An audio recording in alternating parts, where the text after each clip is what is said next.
Bom, esse episódio tem cenas fortes, não são visíveis, mas talvez você imagine. Então, se você é muito sensível, talvez seja melhor nem escutar o que eu vou falar. Comecemos sobre algo que foi dito no parlamento irlandês em 1817, quando Beethoven ainda vivia. Não há nada tão chocante quanto a loucura na cabana do camponês irlandês. Quando um homem ou uma mulher forte adoece assim, a única maneira que tem de lidar é fazer um buraco no chão da cabana, não o alto o suficiente para que a pessoa possa ficar de pé, com uma grade por cima para evitar que essa pessoa saia. O buraco tem 1,5 metros de profundidade. Coloca a comida desse miserável lá embaixo. E lá, geralmente, ele morre. Bom, hoje eu quero ir à origem, não como exercício acadêmico, mas como um ato reflexivo e até clínico. Vamos pensar como era o mundo antes da psiquiatria. Antes do século XIX, psiquiatria não existia como disciplina. Havia médicos que lidavam com os insanos desde os gregos, mas não havia identidade coletiva, formação específica, instituições próprias. O que existia antes? A família. E a família, na maior parte das vezes, estava completamente desamparada. Não por maldade, por desespero, por estigma, por ausência total de qualquer recurso ou conhecimento sobre o que fazer com uma mente despedaçada. Em 1798, Anton Miller assumiu a chefia da psiquiatria no Hospital Julius de Wurzburg. Quando os primeiros pacientes chegaram ao cuidado domiciliar, ele documentou o que viu. Um adolescente de 16 anos tinha vivido num chiqueiro por anos. Tinha perdido o uso dos membros. Lambia comida da tigela com a boca. Um homem adulto tinha sido acorrentado pela própria esposa à parede da casa por 5 anos e perdeu o uso das pernas. Os pacientes chegavam com costas marcadas por espancamento. Nos anos 1870, contemporâneo de Nietzsche e de Pasteur, no cantão suíço de Friburgo, fizeram um censo antes de abrir um asilo local. Um quinto dos pacientes estava em contenção domiciliar, quartos sem aquecimento, estábulos. 2 indivíduos tinham ficado, como a fonte registra, deitados na palha em seus próprios dejetos com rostos cobertos de moscas. Nos Estados Unidos, em 1840, Dorothea Dix percorreu Massachusetts investigando cuidados dos pobres com doenças mentais. Em Lincoln, uma mulher numa gaiola.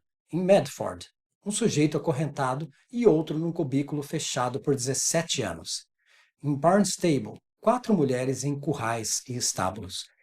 Existe uma narrativa persistente de que os, entre aspas, loucos de antigamente vagavam livres pelo campo, eram vistos como sábios ou tolos sagrados. O historiador Edward Shorter, numa História da Psiquiatria publicado pela Wiley em 1998, desfaz esse mito com uma precisão clínica.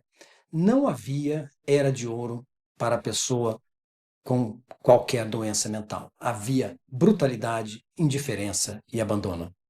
O Bethlehem, que entrou para a língua inglesa como Bedlam, foi fundado em Londres no século XIII. Em 1815, o mais famoso asilo do mundo tinha 122 pacientes, numa Inglaterra de 10 milhões de pessoas. O sistema não existia para tratar, existia para guardar os incontroláveis. A igreja não ficou de fora dessa história, e sua presença tampouco foi uma história de redenção. O próprio Bethlehem era, em suas origens, o priorado de Santa Maria de Belém, uma fundação religiosa. Na França, em 1656, Luís XIV criou os chamados Hospitais Gerais, de inspiração caritativa, geridos sob o guarda-chuva da Igreja e do Estado. O Bicêtre para os homens, Salpêtrière para as mulheres. Nessas instituições, loucos, pobres, criminosos, órfãos e doentes dividiam o mesmo espaço. A lógica era religiosa e moral: recolher os indesejáveis, impor ordem, salvar almas. O resultado foi desastroso. Esses hospitais gerais ficavam retroativamente conhecidos, como registra Shorter, como cenas de horror. os internos sendo regularmente açoitados, mantidos em correntes e submetidos a condições higiênicas entorpecentes. A caridade cristã e o controle social caminhavam juntos, sem que ninguém estabelecesse distinção clara entre punição e cuidado. O doente mental era, nesse contexto, simultaneamente objeto de piedade e de medo, e os dois impulsos somados produziram resultados que o século seguinte passaria décadas tentando se refazer. A ideia de que uma instituição pudesse curar, essa ideia ainda não existia. O nascimento da ideia terapêutica.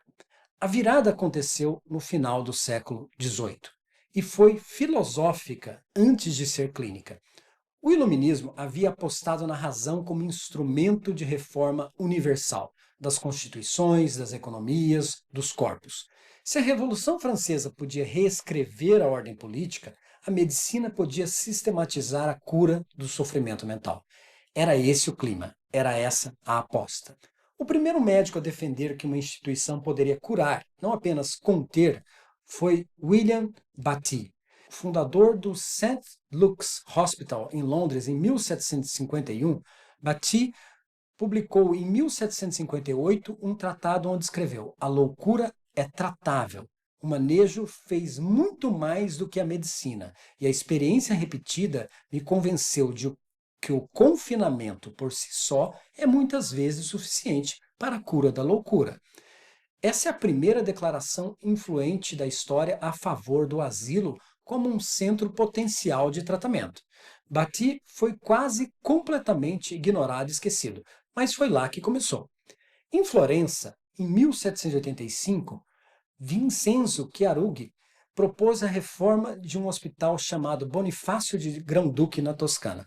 Entre 1793 e 1794, publicou Sobre a Insanidade, obra em 3 volumes onde formulou como uma instituição pode ser terapêutica.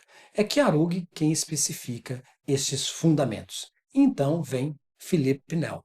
A imagem mais conhecida dele chegando ao Bicêtre em Paris em 1793 e mandando tirar as correntes dos pacientes é parcialmente uma lenda. Quem deu essas ordens foi Jean-Baptiste Poussin, o administrador do hospital. E Pinel substituiu as correntes por camisas de força.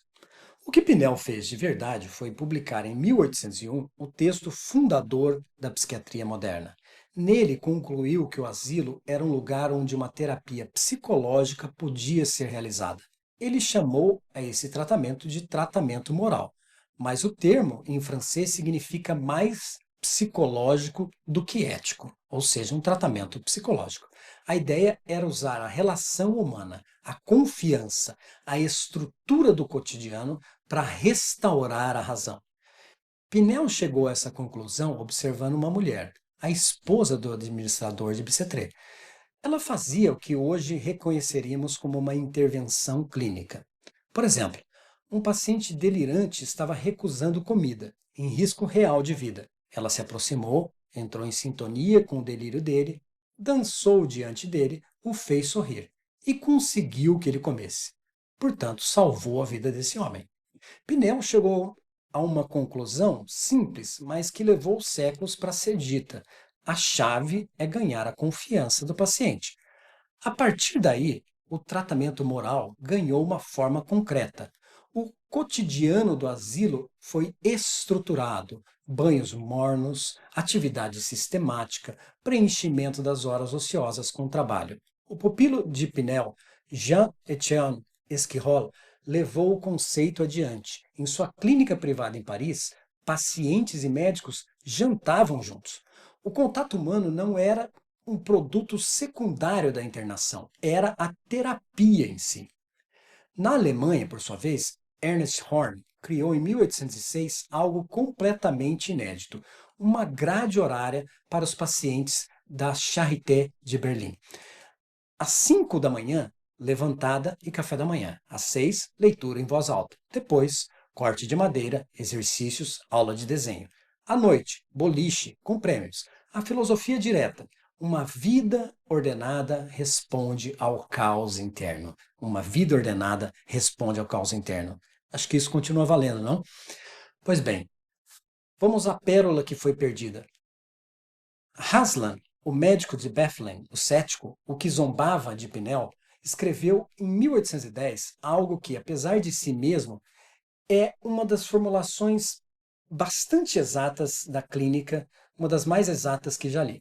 Para conseguir a confiança de um paciente, dizia ele, o médico precisava de suavidade de maneiras e de expressão, atenção à narrativa do paciente e aparente concordância com sua verdade. Olha que pérola! Aparente concordância com a sua verdade. Isso é fenomenologia do encontro clínico, em 1810, 100 anos antes de Jaspers. O que me impressiona não é que isso foi descoberto, é que foi perdido. Quando os asilos explodiram no século XIX, populações de centenas passando para dezenas de milhares, a relação individual desapareceu. A escuta foi engolida pelo volume. O que havia nascido como terapia virou depósito. Eu tive a felicidade ou a infelicidade, acho que mais infelicidade, de conhecer lugares assim. E realmente eram assustadores. A história da psiquiatria é, em parte, a história de descobrir a mesma coisa várias vezes. Pois bem, então nós estamos falando de dois mundos. Em 1808, Johann Ryle cunhou o termo psiquiatria para esta nova disciplina, uma palavra para uma prática que ainda estava se inventando, mas havia outra medicina florescendo em paralelo, por isso são dois mundos, não nos asilos, mas nos spas e consultórios da Europa, a medicina das doenças nervosas, ansiedade, melancolia, o que hoje chamamos de depressão leve e transtornos funcionais. Tudo era chamado doenças dos nervos e era tratado por médicos da sociedade, não por alienistas. George Cheyne, escocês instalado em Londres no início do século XVIII, publicou em 1733 um livro sobre a moléstia inglesa, a melancolia crônica da elite londrina, e argumentou que eram problemas orgânicos dos nervos, não fraqueza moral. Tornou-se o médico mais popular do tempo entre a aristocracia. Seus pacientes lotavam os spas da Europa, ou seja, eram duas psiquiatrias muito diferentes. Desde o início havia essa bifurcação, uma psiquiatria do sofrimento grave, nos asilos, para os pobres, uma psiquiatria do sofrimento cotidiano, nos consultórios particulares e nos spas, para quem podia pagar bem. Dois mundos com linguagens diferentes, pacientes diferentes, prestígio diversos. E o que separa esses dois mundos na prática não é só o diagnóstico, é o tempo. A suavidade de maneiras que Aslan descreveu sobrevive mais facilmente em 50 minutos do que em 6. Todo psiquiatra que já trabalhou no serviço público e depois em consultório particular conhece essa diferença não como abstração, mas como realidade clínica e moral. Uma ressalva, quando eu trabalhei no serviço público eu exigi que eu tivesse pelo menos 20 a 30 minutos com cada paciente. E o serviço autorizou e concordou com essa necessidade. Fecha aspas. O que Shine oferecia em 1733 à aristocracia londrina ainda não chegou em condições semelhantes à maioria dos pacientes que precisam tanto de assistência mental no SUS e nos serviços públicos. Vamos ser realistas. Essa bifurcação ainda não se fechou. Shine descreveu a elite londrina em 1733. Teríamos dificuldade de afirmar que a estrutura mudou tanto assim. E o que foi e o que permanece? Estudar de onde vem a psiquiatria, aqui eu estou usando o livro do Edward Shorter, História da Psiquiatria. Estudar de onde veio a psiquiatria não é mera arqueologia, é um ato de consciência clínica. O caminho percorrido de um buraco no chão da Irlanda até a ideia de que o sofrimento mental pode ser tratado, que a relação terapêutica cura, que a escuta tem valor, esse caminho não foi inevitável, não foi linear e não está garantido contra retrocessos. Aqui e ali vemos retrocessos. Quando vejo serviços de saúde mental sucateados, pacientes atendidos em 5 minutos, profissionais mal remunerados, sem tempo para ouvir, reconheço um padrão que não nasceu ontem. A tendência de transformar o asilo terapêutico em depósito humano começa assim que os números crescem além da capacidade de qualquer relação terapêutica individual entre médicos e pacientes sobreviver. Isso não é falha moral, é física institucional. O buraco na Irlanda mudou de forma, mas segue existindo em celas solitárias, em enfermarias superlotadas, em comunidades terapêuticas totalmente desestruturadas e não monitoradas, em ambulatórios onde o psiquiatra tem 6 minutos para cada paciente. Mudou o nome, não mudou as relações físicas. A psiquiatria foi fundada sobre uma aposta que a mente humana merece ser ouvida, que o sofrimento tem sentido, que confiar num ser humano pode restaurar outro ser humano. Bati disse isso em 1758, Chiaguri em 1793, Spinel em 1801. Eu estou dizendo aqui de novo. Às vezes me pergunto se qualquer um deles acreditaria que 200 anos depois ainda precisamos repetir a mesma coisa.